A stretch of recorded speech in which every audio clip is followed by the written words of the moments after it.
What if everything you've been taught about being strong through grief is actually keeping you stuck?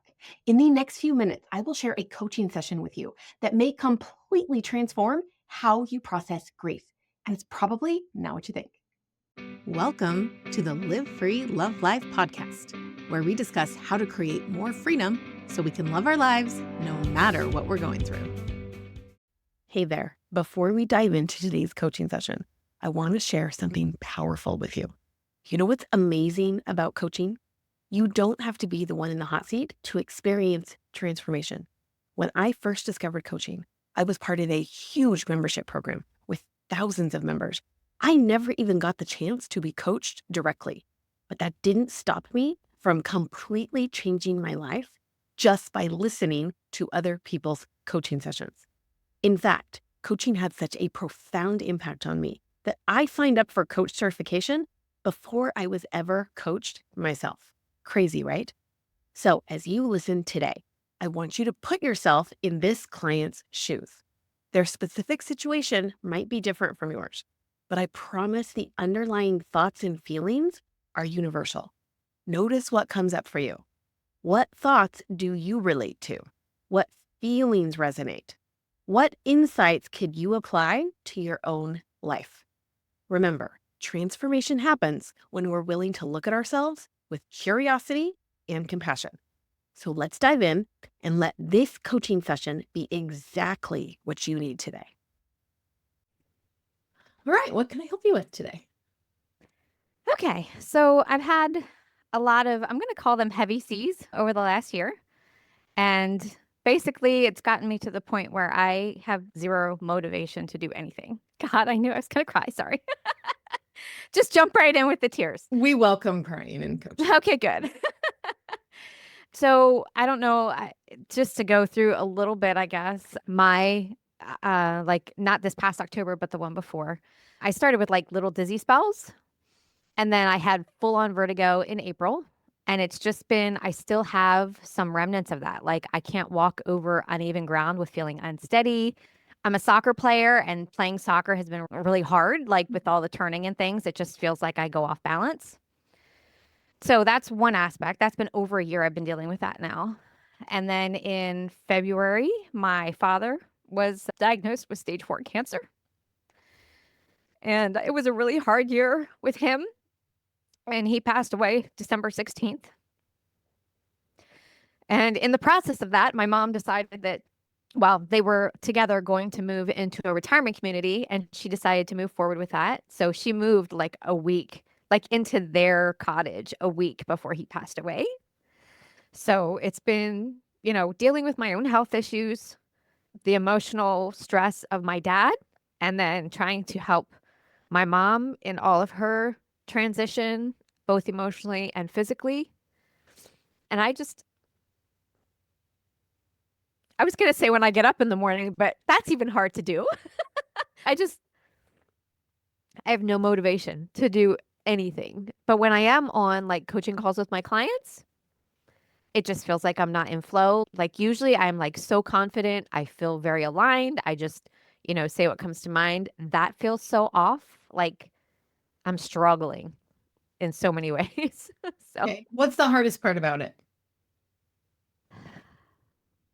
interesting. It's probably along the thoughts that I should be or I want to be doing things, Mm.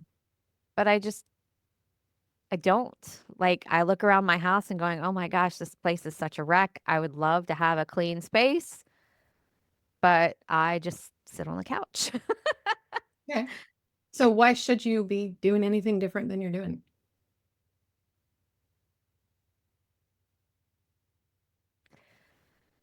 I guess there's this fear that if I sit around and do nothing long enough, that oh, interesting, life will fall apart is what just came up. How will it fall apart? Tell me what that looks like. Well, so oh my God, so many things are just flooding into my brain. Good. If I don't prepare meals for my kids and if I don't keep the house in decent order or want to do things that Well, might let's take it'll take it one at a time. oh, If you don't fix dinner for your kids, then what? they'll be angry that I didn't fix dinner. So what? I just don't want my mental state to affect my kids, I guess. Oh, well, why not? I guess they're dealing with their own emotions around what happened with my dad, and I don't want to pile anything on top of that, I guess. Okay. Why is them not having a dinner on the table piling something onto them?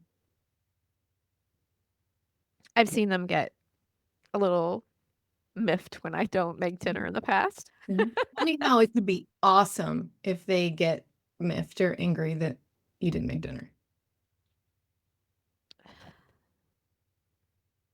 How it could be awesome? Yeah. Oh boy.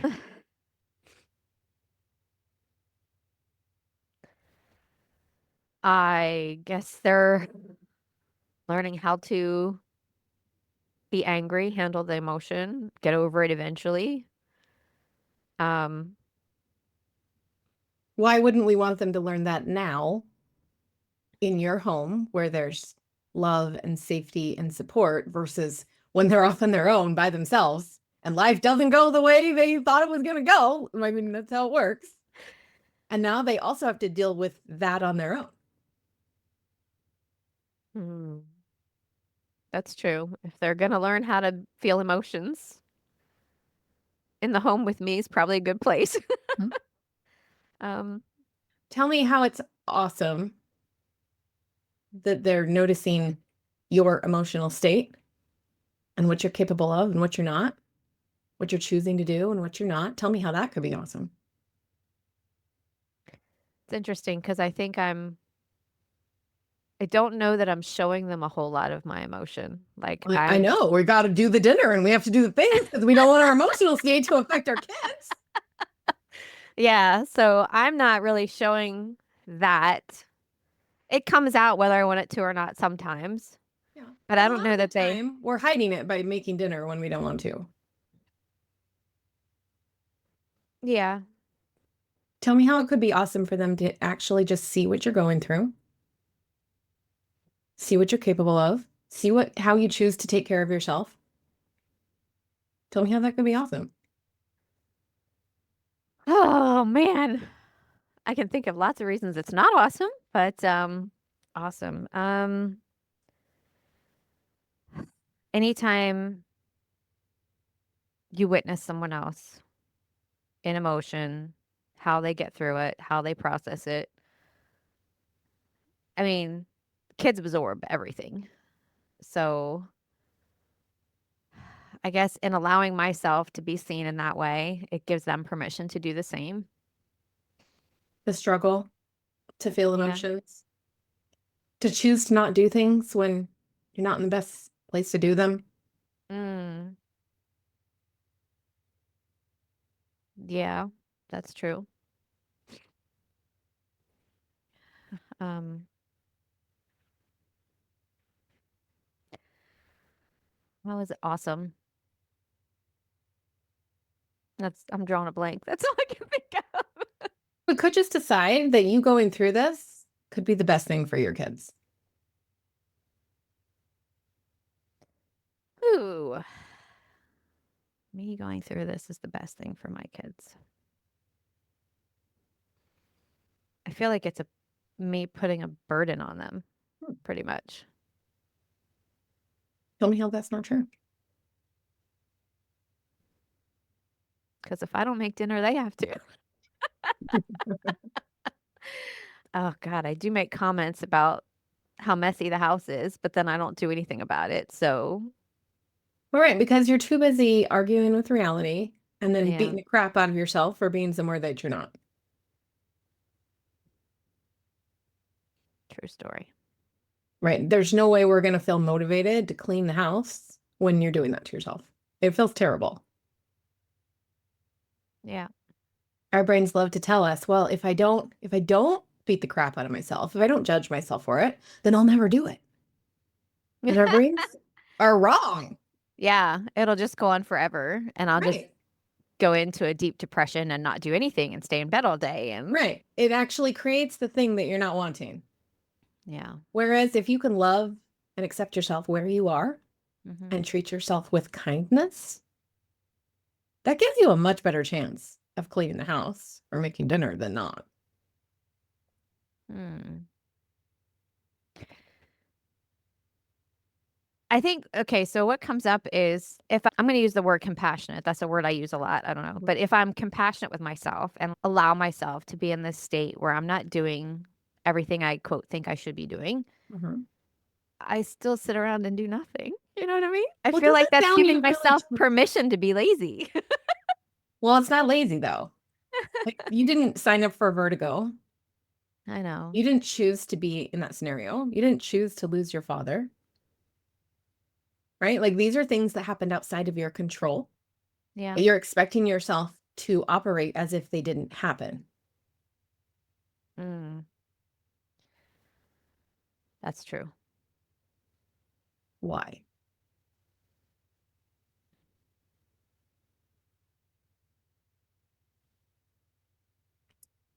What comes up is fear that I will be swallowed alive by the emotion of it all. Okay. That's a pretty common fear. Have you processed big emotions before? Emotions is one of those things I'm not too good at. Okay. And maybe that's because we're still afraid they're going to swallow us whole. Yeah, maybe. So let me tell you what I have found. The Mhm. exact opposite is true. If you're Mhm. willing to go and sit there with your emotions, they lift. You feel relief much faster Mhm. because you're willing to go there and be with them. What if you gave yourself a space of time? We can decide how long you want that to be, Mhm. where we don't do any of the shoulds. We don't do anything we think we're supposed to. You just let yourself feel all the feelings and let yourself be where you are. Mhm. Like, give me a space of time, you'd be willing to do that. I don't know. I've never had someone this close to me pass away, so I think there's this I don't know how long it's going to take to process all this emotion and does it ever go away? What if we just took it in segments? What if you're willing to sit and be with your emotions for 5 minutes where you Mm, don't judge yourself and you don't beat yourself up for all the things? You just let yourself go and take care of you, the part of you who's grieving. mm. Because That's interesting. When you said 5 minutes, I was like, "Oh, that's it? Wow, that's" I was like, "God, I don't know. Can I do that for a week? Can I do it for 2? I don't know. That seems really heavy." But, like, one of the things I'm avoiding is, like, self-coaching and being with myself. Like, I'm watching Netflix and yeah, keeping which my keeps you from doing all the things you want and doesn't get you any further ahead. right. It gets you no closer to doing it because you're just avoiding. Yeah. Tell me, if this was your very best friend, like the person you love the most in the world has gone through what you've gone through. Mhm. They're having the health struggles. They lost their dad. They're helping their mom with after losing their dad. Mhm. What would you tell her right now? That there's no timeline for anything, that you can take as long as you want to grieve and sit on your butt and watch Netflix and not make dinner, that eventually, even if it's not right now, eventually the kids will understand. There's a reason that your body needs a break. Your mind needs a break. How does that feel when you say that to you?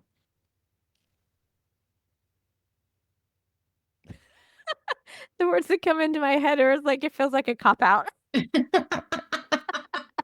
So why are you held to a higher standard than somebody that you love? Oh, I love how you phrase that. I've always held myself to ridiculous standards. Um, Maybe let's replace ridiculous with non-human. ah, non-human standards.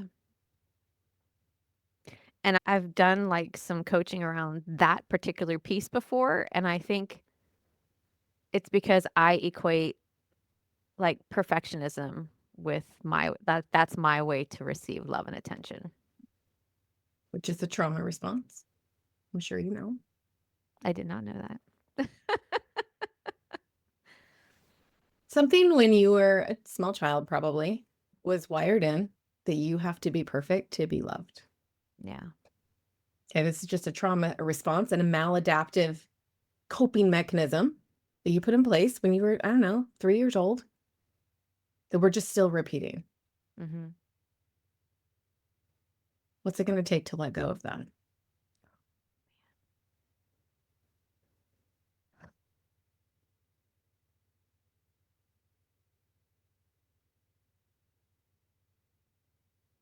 I'm not sure.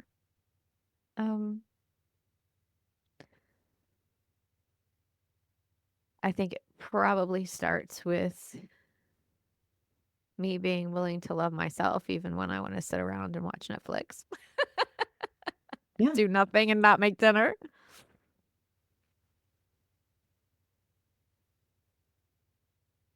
Hmm.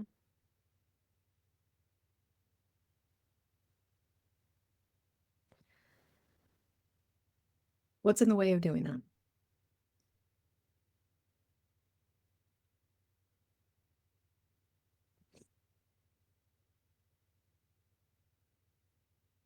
Interesting. I always told myself that the reason I couldn't do that before was because I know exactly where that comes from. It was never good enough, things I did. Um, and I always told myself I couldn't get past that because that person was still here and in my life.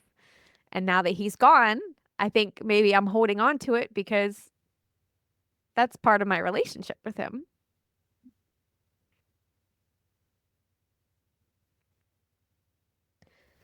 And as much as I hated it at the time, I'm going to miss it. Because he also pushed me to be the best that I could be.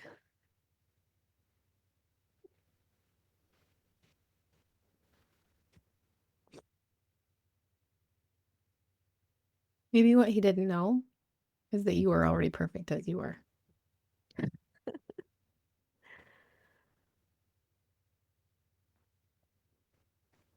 And it sounds like we have some more grieving to do. Yeah.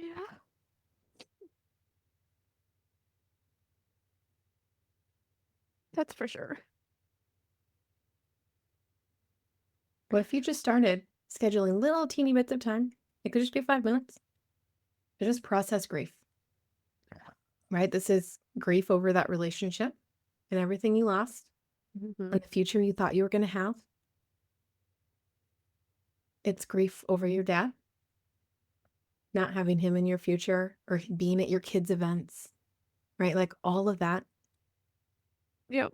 Grief over what your mom has lost and how she struggles now. Grief doesn't actually swallow us whole. If we're willing to give it some love and attention, right? Have you seen Inside Out or Inside Out 2? The first one, yes, not the second one.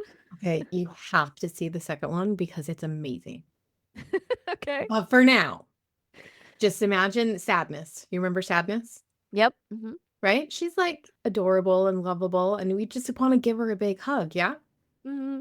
So there's a version of you inside. You can imagine the Sadness from the movie if you want, or you can just imagine you, maybe 5-year-old you, or maybe just another version of you right now. Mm-hmm. What if you just went and sat with her on the couch and held her hand and you just be with her? The sad part, right? She has a lot of reasons to grieve. She has reasons to be sad. Nothing has gone wrong. But right now, it sounds like what you've been doing is just pushing her aside and shoving her in the corner and telling her to be quiet. Yeah. And then she surprise attacks me every once in a while. Right. Because she has to. Nobody's Yes. listening to her. Right? If we push her aside so many times, Mm-hmm. she's like, you know what? I'm going to be heard. So yeah, that's what it is, what happens. Mm-hmm. But she can't swallow you whole. That's not what grief or sadness does. We just need to go and put our arms around her and be there for her even just for a few minutes at a time. Can I ask you a question around that? Yeah. Because you're right. And I would love to be able to do that. And 5 minutes sounds way less, I don't know, stressful than what I was thinking before. Mhm. Oftentimes, though, when I think about sitting down with an emotion, Mhm. um, it's like I can't come up with it. You know what I mean? It doesn't show up. I've pushed her away so much that she Mhm. doesn't want to come talk to me. Okay. I mean, it might take some practice, right? You Yeah. you put up walls. It Mhm. makes sense that it might take a little time to bring those walls back down. Mhm. So, what I'd recommend is experimenting with different things that help you to go there. So that could be like certain music. Music really helps me to connect. Different Ooh. kinds of music. Mhm. For me, I have created an inner world that's like right in the center of my heart. It's my ideal world, which means it has lots of nature and waterfalls and all the things. And when I need to go take care of part of myself, that's where I go. It has an impenetrable force field around it, which means I'm safe to feel my emotions. I'm safe to be there in it. And I just go and I just be with those parts of myself. Right? I just go and hug my little 5-year-old self and tell her that it's going to be okay, that she is okay, that I'm going to take care of her and I'm going to keep her safe and we're going to get through this. Mhm. Right? That's just one of the ways that works for me. I'm not saying that will work for you. I'm saying we might need to experiment. Yeah. Okay. Another thing, when I first started, I would say I'm expert level at not feeling my emotions Okay, because good. of things that happened when I was young, Okay. right? It was very dangerous to be in my body. And Mhm. so I spent most of my life like not even connected to my body because of that, Mhm. which means it's really hard for me to feel emotions. Mhm. So when I first started doing this work, I literally had to go into my closet, in the corner of my closet, in the dark with a really comfortable blanket in order to feel safe enough to actually like even just look at my emotions because it wasn't safe to feel emotion. So just because we try once doesn't mean we can't do it. It's just, oh, this is something I have not only not learned to do, I've probably learned how to not do Yeah, it not as a do it. protective mechanism. I'm going to have to unlearn that. I wonder what I could try this time, right? It could be like aromatherapy. That might help. Using different smells to help you get into like a place where it's safe to feel. Mhm. It could be even trying other modalities like hypnosis or, there's lots of different things. Okay. But even if 5 minutes feels like too much, just do 1 minute. I'm going to just practice. The only way I learn how to do this is by doing it. I Mhm. can't just be like, well, I suck at that. I guess I'll never figure it out. Just spend 1 minute Mhm. and going and trying to find that sad part of you and just being there for her. Just give her a big hug. Hey, I'm here for you. I've got you. It's going to be okay. I know it sucks. It's hard. Sometimes being a human is really hard, Mhm. but I'm going to be here for you and I'm never going to leave you and I'm going to take care of you. Tell me how that sounds. Again, it sounds a lot less stressful than what I was trying to do or thinking I should be doing or I book off like whole afternoons and tell myself I'm going to journal and I'm going to spend time with my emotions and I'm going to tap and I'm going to do all this stuff and I'll just Mhm. never do it. Yeah. Well, because you made it so Yeah. big and scary and ominous that all we've done is add more things to be afraid of for the part of you that's afraid. Mm, You're like, oh, you're afraid of feeling grief? Let me pile on top of that. yeah. I'm going to Just make it bigger and scarier. yeah.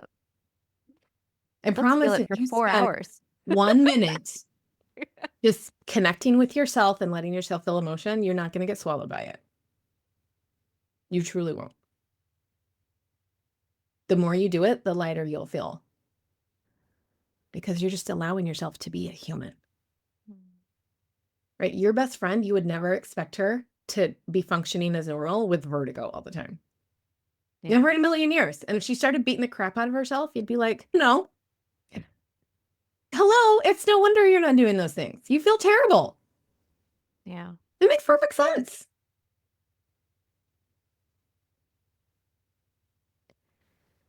True. And it's possible the vertigo is here to tell you something, right? Like the things that happen, whether they're emotions or whether they're physical symptoms, they're usually messages from us to us, right? It's your body trying to say, hey, I need some love and attention. That's what the vertigo is. So if we're just constantly saying, I shouldn't be having this, I shouldn't be having this is terrible, we never actually figure out the message and give ourselves what we need to fix the problem. Wow. Okay. That's something to think on.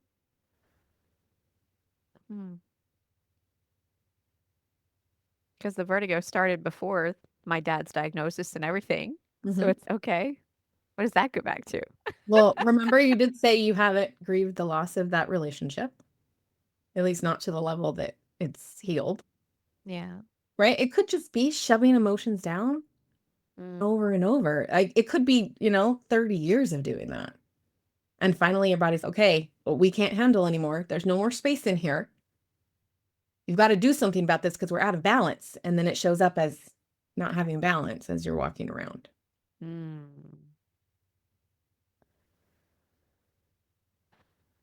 That makes a lot of sense. So even when you schedule these, little 1-minute check-ins, you could also go find a version of yourself and just say, hey, what do you need from me? Or you could go talk to your body. Hey, what do you need from me? I think this vertigo is, you're trying to tell me something and I want to take care of you. Tell me what you need and just listen. And again, you might not get answers immediately because I had to practice and practice and practice. And I'm still doing it. I'm still not completely healed from all the things that happened. I still struggle with it, but I know that it's possible to get there. And I'm only going to get there if I keep trying, if I keep showing up for myself. Yeah. So some of that time could just be like, hey, what do you need? How can I love you? How can I support you? What can I do? Because your body's just trying to give you a message. And the more we go watch Netflix, I'm not saying Netflix is bad. I watch plenty of Netflix. The more we do that to avoid this, the worse it's going to get because you're not listening. If you imagine like a toddler, for example, let's say like my 3-year-old comes in and I'm working at my desk and they're like, Mommy, I want to go to the park. And I'm like, shh, go away. Like I don't pay any attention to them. I'm like, and then they ask again, Mom, let's go to the park. And I'm like, dude, go away. That toddler's going to get louder and louder, right? Yeah. Because I'm not listening. So sometimes our emotions do this and sometimes our bodies do this, right? So our health challenges, which I've had plenty of, they get more and more intense because we're not listening, just like a little toddler. But if instead I just turn and I make direct eye contact, I'm like, hey, sweetie, I would love to take you to the park. We're going to do that after lunch. Why don't you go play for an hour and we'll have lunch and we'll go to the park. And they're like, okay. And they just run off and do their thing because I've given them love and attention. And maybe that's all that you need.